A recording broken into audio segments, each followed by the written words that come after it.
Sahabat Muslim yang dimuliakan Allah, perjalanan Syekh Abdul Qadir Al-Jailani di Baghdad tidak hanya diisi oleh kisah kejujuran semata. Di kota ilmu itu beliau menimba berbagai disiplin ilmu dari para ulama besar pada zamannya. Beliau belajar fikih, hadis, tafsir, adab, dan tasawuf, hingga menjadi ulama yang lengkap lahir dan batin. Di antara gurunya adalah para imam yang dikenal dengan kezuhudan dan kewaraannya, sehingga akhlak mereka banyak memengaruhi kepribadiannya. Syekh Abdul Qadir bukan hanya cerdas dalam memahami pelajaran, tetapi juga sangat kuat dalam beribadah dan bermujahadah. Beliau dikenal sering berpuasa salat malam dan menyendiri dalam khalwat untuk memperbanyak zikir kepada Allah Subhanahu wa Ta'ala. Diriwayatkan bahwa beliau pernah beruzlah di padang pasir Irak dalam waktu yang sangat lama. Beliau meninggalkan keramaian manusia dan memilih menyendiri hanya bersama Al-Quran dan doa. Sebagian riwayat menyebutkan bahwa beliau bertahan hidup dengan memakan daun-daun dan tumbuhan yang ada di sekitarnya.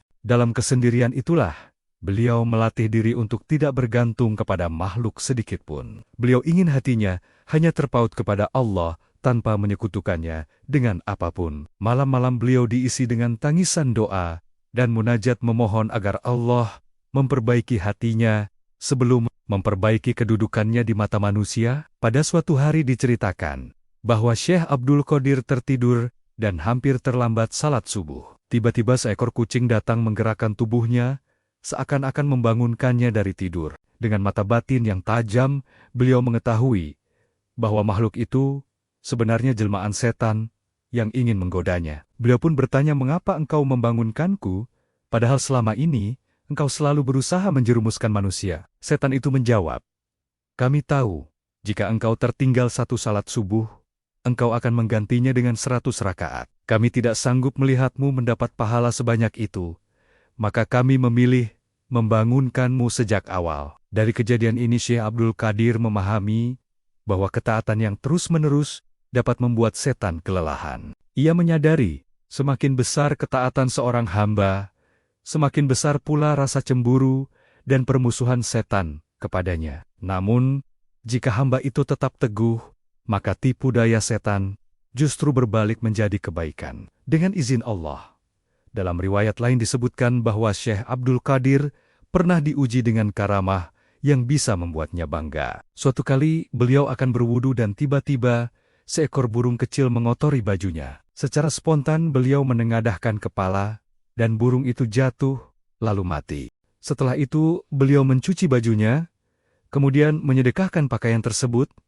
Sebagai bentuk kafarat atas reaksi spontan tadi, ia berkata, "Jika aku bersalah, maka ini adalah tebusan dosa untukku." Kisah ini menunjukkan betapa takutnya beliau kepada Allah, meskipun memiliki karamah yang luar biasa. Beliau tidak merasa bangga karena bisa mematikan seekor burung hanya dengan pandangan mata. Justru ia merasa harus lebih hati-hati, karena setiap karamah adalah amanah yang akan dimintai pertanggungjawaban. Diceritakan pula bahwa suatu hari, seorang wanita membawa anaknya kepada Syekh Abdul Qadir agar dididik dan dibimbing. Anak itu diperintahkan untuk bersungguh-sungguh dalam mujahadah melawan hawa nafsu. Ibunya suatu hari melihat putranya sangat kurus, hanya makan roti kasar yang keras dan sederhana. Ketika masuk ke ruangan Syekh, ia melihat di depan beliau hanya ada tulang belulang ayam yang tampak sudah habis dagingnya. Dengan izin Allah, Syekh Abdul Qadir menyentuh tulang-tulang itu,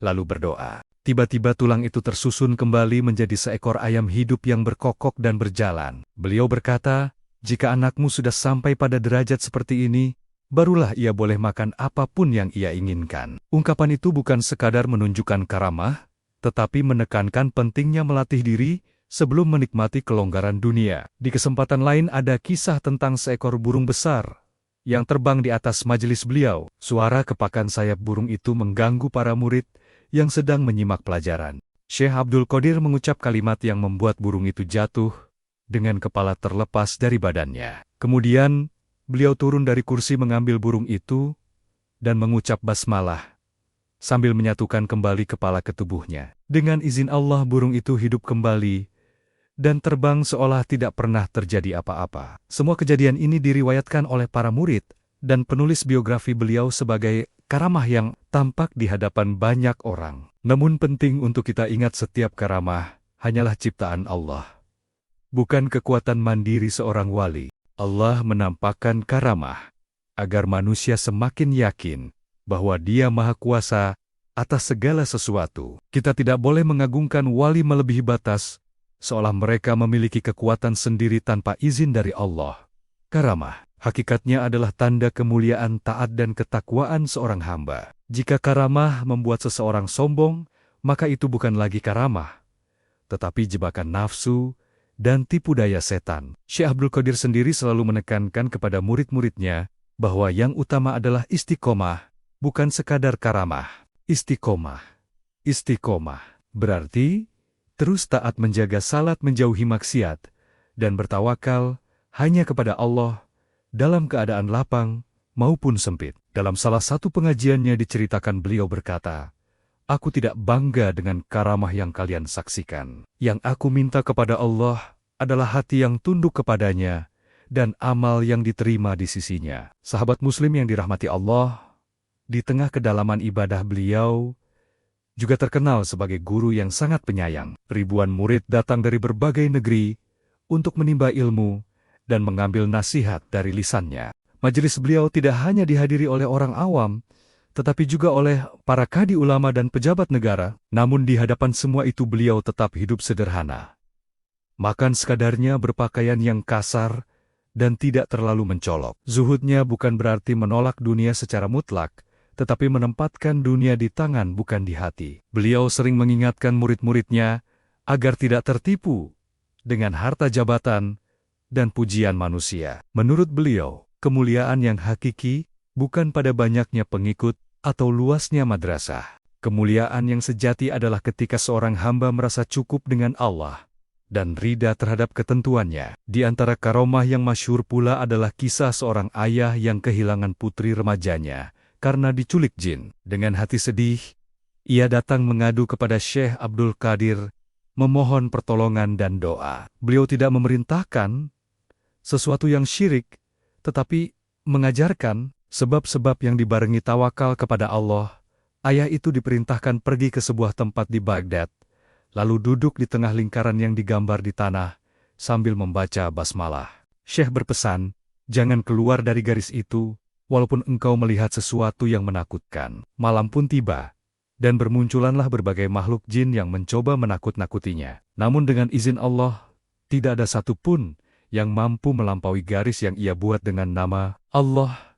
Akhirnya datanglah seorang raja jin yang besar dan menakutkan. Begitu mendengar nama Syekh Abdul Qadir, disebut raja jin itu turun dari tunggangannya dan duduk dengan penuh hormat. Setelah mendengar keluhan sang ayah, raja jin memerintahkan bawahannya mencari pelaku penculikan. Tak lama kemudian dihadapkan kepadanya seekor jin dari negeri jauh yang telah menculik gadis tersebut. Raja jin menghukum jin itu dan memerintahkan agar sang gadis dikembalikan kepada ayahnya dalam keadaan terhormat. Peristiwa ini menunjukkan bahwa para jin pun mengetahui kedudukan para wali dan takut kepada orang-orang yang dekat dengan Allah.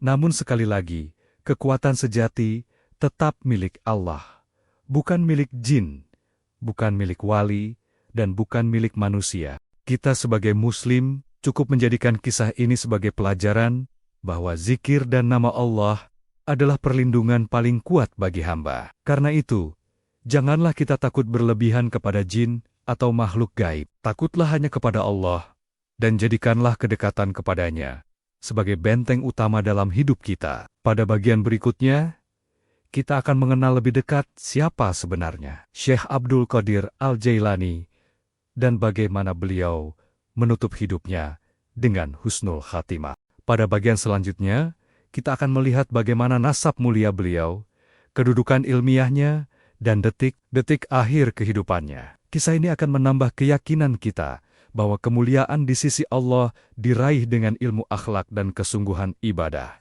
Sahabat muslim yang dimuliakan Allah, perjalanan Syekh Abdul Qadir Al-Jailani di Baghdad tidak hanya diisi oleh kisah kejujuran semata. Di kota ilmu itu beliau menimba berbagai disiplin ilmu dari para ulama besar pada zamannya. Beliau belajar fikih, hadis, tafsir, adab, dan tasawuf, hingga menjadi ulama yang lengkap lahir dan batin. Di antara gurunya adalah para imam yang dikenal dengan kezuhudan dan kewaraannya, sehingga akhlak mereka banyak memengaruhi kepribadiannya. Syekh Abdul Qadir bukan hanya cerdas dalam memahami pelajaran, tetapi juga sangat kuat dalam beribadah dan bermujahadah. Beliau dikenal sering berpuasa salat malam dan menyendiri dalam khalwat untuk memperbanyak zikir kepada Allah Subhanahu wa Ta'ala. Diriwayatkan bahwa beliau pernah beruzlah di padang pasir Irak dalam waktu yang sangat lama. Beliau meninggalkan keramaian manusia dan memilih menyendiri hanya bersama Al-Quran dan doa. Sebagian riwayat menyebutkan bahwa beliau bertahan hidup dengan memakan daun-daun dan tumbuhan yang ada di sekitarnya. Dalam kesendirian itulah, beliau melatih diri untuk tidak bergantung kepada makhluk sedikitpun. Beliau ingin hatinya hanya terpaut kepada Allah tanpa menyekutukannya dengan apapun. Malam-malam beliau diisi dengan tangisan doa dan munajat memohon agar Allah memperbaiki hatinya sebelum memperbaiki kedudukannya di mata manusia. Pada suatu hari diceritakan bahwa Syekh Abdul Qadir tertidur dan hampir terlambat salat subuh. Tiba-tiba seekor kucing datang menggerakkan tubuhnya, seakan-akan membangunkannya dari tidur. Dengan mata batin yang tajam, beliau mengetahui bahwa makhluk itu sebenarnya jelmaan setan yang ingin menggodanya. Beliau pun bertanya, "Mengapa engkau membangunkanku, padahal selama ini engkau selalu berusaha menjerumuskan manusia?" Setan itu menjawab, "Kami tahu, jika engkau tertinggal satu salat subuh, engkau akan menggantinya dengan 100 rakaat. Kami tidak sanggup melihatmu mendapat pahala sebanyak itu,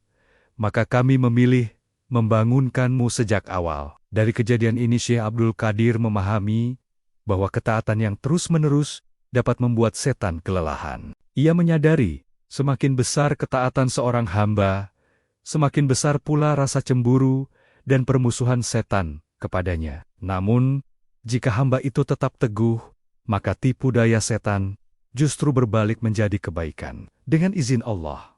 Dalam riwayat lain disebutkan bahwa Syekh Abdul Qadir pernah diuji dengan karamah yang bisa membuatnya bangga. Suatu kali beliau akan berwudu dan tiba-tiba seekor burung kecil mengotori bajunya. Secara spontan beliau menengadahkan kepala dan burung itu jatuh lalu mati.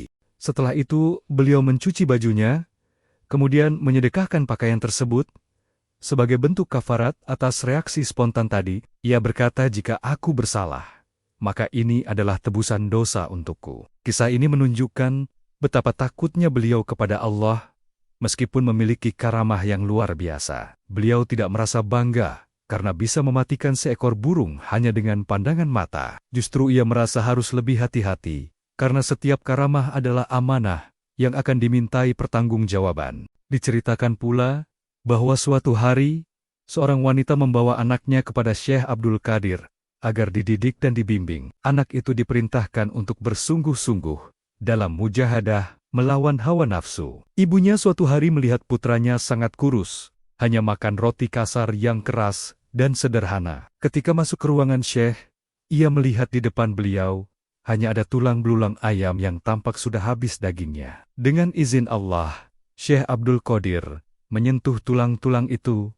lalu berdoa. Tiba-tiba tulang itu tersusun kembali menjadi seekor ayam hidup yang berkokok dan berjalan. Beliau berkata, "Jika anakmu sudah sampai pada derajat seperti ini, barulah ia boleh makan apapun yang ia inginkan." Ungkapan itu bukan sekadar menunjukkan karamah, tetapi menekankan pentingnya melatih diri sebelum menikmati kelonggaran dunia. Di kesempatan lain ada kisah tentang seekor burung besar yang terbang di atas majelis beliau. Suara kepakan sayap burung itu mengganggu para murid yang sedang menyimak pelajaran. Syekh Abdul Qadir mengucap kalimat yang membuat burung itu jatuh dengan kepala terlepas dari badannya. Kemudian, beliau turun dari kursi mengambil burung itu dan mengucap basmalah sambil menyatukan kembali kepala ke tubuhnya. Dengan izin Allah burung itu hidup kembali dan terbang seolah tidak pernah terjadi apa-apa. Semua kejadian ini diriwayatkan oleh para murid dan penulis biografi beliau sebagai karamah yang tampak di hadapan banyak orang. Namun penting untuk kita ingat setiap karamah hanyalah ciptaan Allah, bukan kekuatan mandiri seorang wali. Allah menampakkan karamah agar manusia semakin yakin bahwa Dia Maha Kuasa atas segala sesuatu. Kita tidak boleh mengagungkan wali melebihi batas, seolah mereka memiliki kekuatan sendiri tanpa izin dari Allah. Karamah, hakikatnya adalah tanda kemuliaan taat dan ketakwaan seorang hamba. Jika karamah membuat seseorang sombong, maka itu bukan lagi karamah, tetapi jebakan nafsu dan tipu daya setan. Syekh Abdul Qadir sendiri selalu menekankan kepada murid-muridnya bahwa yang utama adalah istiqomah, bukan sekadar karamah. Istiqomah. Istiqomah berarti terus taat menjaga salat, menjauhi maksiat, dan bertawakal hanya kepada Allah dalam keadaan lapang maupun sempit. Dalam salah satu pengajiannya diceritakan beliau berkata, "Aku tidak bangga dengan karamah yang kalian saksikan. Yang aku minta kepada Allah adalah hati yang tunduk kepadanya dan amal yang diterima di sisinya." Sahabat muslim yang dirahmati Allah, di tengah kedalaman ibadah beliau juga terkenal sebagai guru yang sangat penyayang. Ribuan murid datang dari berbagai negeri untuk menimba ilmu dan mengambil nasihat dari lisannya. Majelis beliau tidak hanya dihadiri oleh orang awam, tetapi juga oleh para kadi ulama dan pejabat negara. Namun di hadapan semua itu beliau tetap hidup sederhana. Makan sekadarnya, berpakaian yang kasar, dan tidak terlalu mencolok. Zuhudnya bukan berarti menolak dunia secara mutlak, tetapi menempatkan dunia di tangan bukan di hati. Beliau sering mengingatkan murid-muridnya agar tidak tertipu dengan harta jabatan dan pujian manusia. Menurut beliau, kemuliaan yang hakiki bukan pada banyaknya pengikut atau luasnya madrasah. Kemuliaan yang sejati adalah ketika seorang hamba merasa cukup dengan Allah dan rida terhadap ketentuannya. Di antara karomah yang masyhur pula adalah kisah seorang ayah yang kehilangan putri remajanya karena diculik jin. Dengan hati sedih, ia datang mengadu kepada Syekh Abdul Qadir, memohon pertolongan dan doa. Beliau tidak memerintahkan sesuatu yang syirik, tetapi mengajarkan sebab-sebab yang dibarengi tawakal kepada Allah. Ayah itu diperintahkan pergi ke sebuah tempat di Baghdad, lalu duduk di tengah lingkaran yang digambar di tanah, sambil membaca basmalah. Syekh berpesan, "Jangan keluar dari garis itu, walaupun engkau melihat sesuatu yang menakutkan." Malam pun tiba, dan bermunculanlah berbagai makhluk jin yang mencoba menakut-nakutinya. Namun dengan izin Allah, tidak ada satupun yang mampu melampaui garis yang ia buat dengan nama Allah. Akhirnya datanglah seorang raja jin yang besar dan menakutkan. Begitu mendengar nama Syekh Abdul Qadir, disebut raja jin itu turun dari tunggangannya dan duduk dengan penuh hormat. Setelah mendengar keluhan sang ayah, Raja Jin memerintahkan bawahannya mencari pelaku penculikan. Tak lama kemudian dihadapkan kepadanya seekor jin dari negeri jauh yang telah menculik gadis tersebut. Raja Jin menghukum jin itu dan memerintahkan agar sang gadis dikembalikan kepada ayahnya dalam keadaan terhormat. Peristiwa ini menunjukkan bahwa para jin pun mengetahui kedudukan para wali dan takut kepada orang-orang yang dekat dengan Allah. Namun sekali lagi, kekuatan sejati tetap milik Allah, bukan milik jin, bukan milik wali, dan bukan milik manusia. Kita sebagai muslim cukup menjadikan kisah ini sebagai pelajaran bahwa zikir dan nama Allah adalah perlindungan paling kuat bagi hamba. Karena itu, janganlah kita takut berlebihan kepada jin atau makhluk gaib. Takutlah hanya kepada Allah, dan jadikanlah kedekatan kepadanya sebagai benteng utama dalam hidup kita. Pada bagian berikutnya, kita akan mengenal lebih dekat siapa sebenarnya Syekh Abdul Qadir Al-Jailani dan bagaimana beliau menutup hidupnya dengan husnul khatimah. Pada bagian selanjutnya, kita akan melihat bagaimana nasab mulia beliau, kedudukan ilmiahnya, dan detik-detik akhir kehidupannya. Kisah ini akan menambah keyakinan kita bahwa kemuliaan di sisi Allah diraih dengan ilmu akhlak dan kesungguhan ibadah. Sahabat-sahabat muslim yang dirahmati Allah, sekarang kita masuk pada bagian tentang nasab dan biografi singkat Syekh Abdul Qadir Al-Jailani. Beliau bernama lengkap Abu Muhammad Abdul Qadir bin Abi Shalih Musa Al-Jangi Dosti. Nasabnya bersambung kepada Rasulullah Shallallahu Alaihi Wasallam melalui jalur Hasan dan Husain sekaligus. Dari jalur ayah beliau termasuk keturunan Hasan bin Ali radhiyallahu anhuma. Dari jalur ibu beliau tersambung kepada Husain bin Ali radhiyallahu anhuma. Karena itu para ulama menyebut beliau sebagai keturunan Hasani sekaligus Husaini. Beliau lahir di Naif, sebuah daerah di wilayah Jilan Persia, pada bulan Ramadan tahun 470 Hijriah. Berarti secara penanggalan Masehi, Beliau lahir sekitar tahun 1077 Masehi. Sejak kecil telah tampak tanda-tanda keberkahan pada diri beliau. Diceritakan bahwa saat bayi beliau tidak mau menyusu di siang hari selama bulan Ramadan. Ibunya baru bisa menyusuinya setelah matahari terbenam, seakan-akan ia telah berpuasa sejak kecil. Hal itu menjadi salah satu isyarat bahwa Allah akan menjadikan dirinya sebagai hamba pilihan. Ayah dan ibunya adalah orang-orang saleh yang menjaga ibadah dan kehormatan diri. Mereka mendidik Abdul Qadir kecil dengan penuh kasih sayang dan keteladanan dalam taat. Ketika beranjak remaja beliau sudah menunjukkan kecintaan yang besar kepada ilmu agama. Pada usia muda beliau meninggalkan kampung halaman dan pergi ke Baghdad untuk menuntut ilmu sebagaimana telah kita ceritakan. Di sana beliau berguru kepada banyak ulama ahli fikih, ahli hadis, dan ahli tasawuf. Lambat laun namanya dikenal sebagai salah satu ulama paling alim dan paling zuhud di zamannya. Beliau menggabungkan antara ilmu syariat yang kuat dengan penghayatan tasawuf yang bersih dari kesesatan. Majelis pengajian beliau dipenuhi bukan hanya oleh orang awam, tetapi juga oleh para ulama lain yang datang untuk mengambil manfaat. Dalam kitab-kitab biografinya diceritakan bahwa bahasa beliau sangat fasih dan penuh hikmah. Beliau mampu menjelaskan perkara yang rumit dengan kata-kata yang menyentuh hati dan mudah dipahami. Seringkali orang yang datang dengan hati keras pulang dengan air mata dan tekad untuk bertaubat. Di sisi lain Allah juga menampakkan banyak karamah melalui beliau, sehingga wibawanya semakin besar. Namun setiap kali karamah disebut beliau selalu mengingatkan agar manusia fokus kepada pemberi karamah, bukan kepada dirinya. Suatu hari seorang raja datang membawa hadiah berupa beberapa kantong uang untuk beliau. Secara lahir, tampak seperti sedekah yang besar dan menggiurkan. Namun, Syekh Abdul Qadir menolak menerimanya dan berkata, "Bawalah kembali hadiahmu." Ketika raja memohon dengan sungguh-sungguh agar hadiah itu diterima, beliau mengambil satu kantong dan memijitnya. Tiba-tiba keluar cairan merah, bagaikan darah segar dari kantong uang itu. Beliau berkata, "Inilah darah orang-orang yang dizalimi, yang hartanya engkau rampas secara tidak adil. Bagaimana mungkin aku memakan harta yang bercampur dengan darah kezaliman?" Mendengar itu sang raja sangat malu dan menangis, lalu beristighfar kepada Allah. Ia kemudian bertekad memperbaiki kebijakannya dan mengembalikan hak-hak rakyat yang dizalimi. Kisah ini mengajarkan kepada kita bahwa wali Allah tidak silau dengan hadiah penguasa. Mereka lebih takut kepada hisab Allah daripada gembira dengan pujian manusia. Syekh Abdul Qadir juga meninggalkan banyak nasihat berharga kepada anak-anak dan murid-muridnya. Dalam salah satu wasiatnya beliau berpesan, "Wahai anakku, jadilah orang yang bertawakal kepada Allah dalam setiap keadaan. Jangan gantungkan hatimu kepada makhluk, karena mereka juga lemah dan butuh kepada Allah."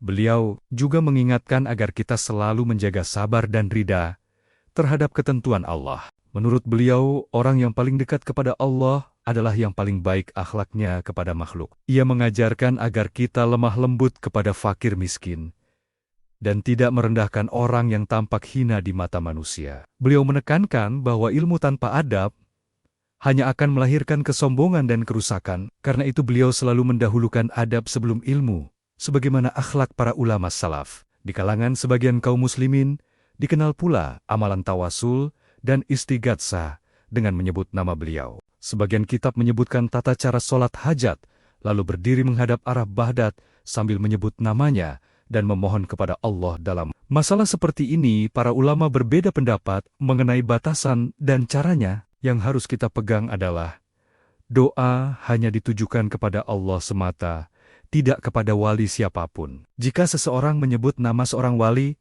maka itu tidak boleh diyakini bahwa wali tersebut berkuasa mengabulkan doa. Hakikatnya, hanya Allah yang mendengar, mengabulkan, dan memutuskan segala urusan. Karena itu siapapun yang meneladani Syekh Abdul Qadir, hendaknya lebih fokus meniru tauhidnya, bukan hanya karamahnya. Beliau sendiri sepanjang hidup terus mengajarkan manusia untuk kembali kepada Al-Quran dan Sunnah Rasulullah Sallallahu Alaihi Wasallam. Adapun karamah dan kedudukan khusus yang Allah berikan kepadanya adalah anugerah yang tidak boleh dijadikan sandaran ibadah. Menyebut keutamaannya boleh selama dalam batas yang diajarkan syariat dan tidak berlebihan. Sahabat muslim yang dirahmati Allah, Setiap pertemuan pasti ada perpisahan, dan setiap kehidupan pasti berakhir dengan kematian. Demikian pula dengan kehidupan Syekh Abdul Qadir Al-Jailani. Pada tahun 561 Hijriah, beliau jatuh sakit menjelang wafatnya. Dalam hari-hari terakhir beliau banyak mengulang kalimat tauhid dan mengingatkan keluarganya agar bertakwa kepada Allah. Beliau berwasiat agar anak-anaknya selalu memegang sunnah Rasulullah dan menjauhi bid'ah serta kezaliman. Beliau mengingatkan agar mereka tidak tertipu dengan dunia dan kedudukan yang ditinggalkannya. Menurut riwayat pada malam wafatnya, beliau mengucapkan kalimat-kalimat yang menunjukkan kerinduannya untuk berjumpa dengan Allah.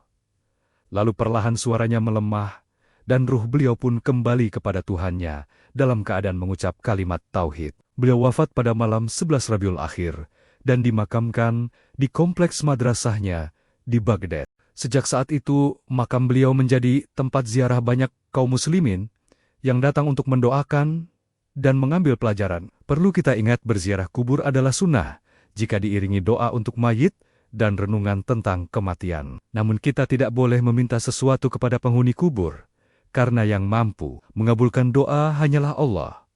Ziarah yang benar adalah yang menambah takut kepada Allah, bukan yang mengantarkan kepada perbuatan syirik. Sahabat-sahabat muslim, dari kisah panjang ini kita belajar bahwa kemuliaan Syekh Abdul Qadir Al-Jailani bersumber dari 3 hal. Pertama, kejujuran dan ketaatan beliau sejak muda yang tidak pernah beliau khianati. Kedua, mujahadah dan kesungguhan dalam ibadah yang terus dijaga lahir dan batin. Ketiga, akhlak mulia berupa tawadu, kepedulian kepada sesama, dan keberanian menegakkan kebenaran di hadapan siapapun. Jika kita ingin mencintai beliau, cintailah jalan yang beliau tempuh, yaitu jalan ilmu tauhid, akhlak dan ibadah. Jangan sekadar mengaguminya dalam cerita, tetapi berusahalah meniru kesungguhannya dalam memperbaiki diri. Sahabat-sahabat muslim, jika kisah ini bermanfaat, jangan lupa dukung dakwah dengan menekan tombol like dan membagikannya kepada keluarga serta teman-teman. Silakan subscribe dan nyalakan lonceng notifikasi agar tidak tertinggal kisah-kisah teladan para nabi, wali, dan ulama di channel ini. Tulis juga di kolom komentar doa atau pelajaran yang paling menyentuh hati dari kisah Syekh Abdul Qadir Al-Jailani, agar kita saling menguatkan dalam kebaikan. Wassalamualaikum warahmatullahi wabarakatuh. Semoga Allah menjaga kita dalam iman dan istiqomah sampai akhir hayat. Salawat dan salam semoga selalu tercurah kepada Nabi Muhammad Sallallahu Alaihi Wasallam beserta keluarga dan para sahabatnya yang mulia.